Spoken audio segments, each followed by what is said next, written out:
Չի նենց են գաստված քշում իշքան անկյուն տեսա պատմացեցի։ Բլակ եմ խելքս գա գլորս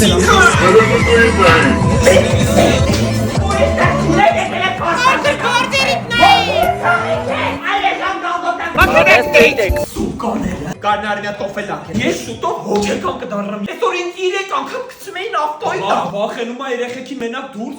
ռոպկեքից չխոսա։ Ռոպկեքը միակ տեղն է, որ բոլորը շտապում են, բայց ոչ մեկ տեղից չի շարժում։ Այդ բան եմ ասում, բայց ոչ մեկին չասեմ։ Վախեմ քեզ կարի եթե ինչ-որ մեկը իմանա։ Ասա։ Ջիլոյ կոմպլեքս լոտոսի մասին լսել է։ Դե ամեն ինչ կա ինչի մասին, որ դու երազում ես։ Աղջիկս ընդ է աշխատում։ Իսկ զանգեմ, կասեմ քուրս գալիս է դիմավոր։ Շո քուրելն եմ ես։ Յակիտա ծոցի, աստեղ համոթը մաքուր է, քաղաքի հետ պրոբկեքից հեռու ես։ Համերեխեքը 3840 վրա կխաղա, հետո էլ ստեղ գները շատ արագ աճում։ Հիմա որ առնես, հետո ահագին թանկով կծախես։ Լնայ Արարատն է երևում։ 5-ից 7 խար, սիրուն տեսարան, համպարկինգ ալինելու, ստորգետնյա 3 հարկանի։ Всё, հաշվի ես արդեն ստեղ եմ ապրում։ Ես մի հատ գնամ տղեկին կոֆե հյուրասիրեմ գամ, ապրես մեռնեմ կյանքիդ, ապրես բալ։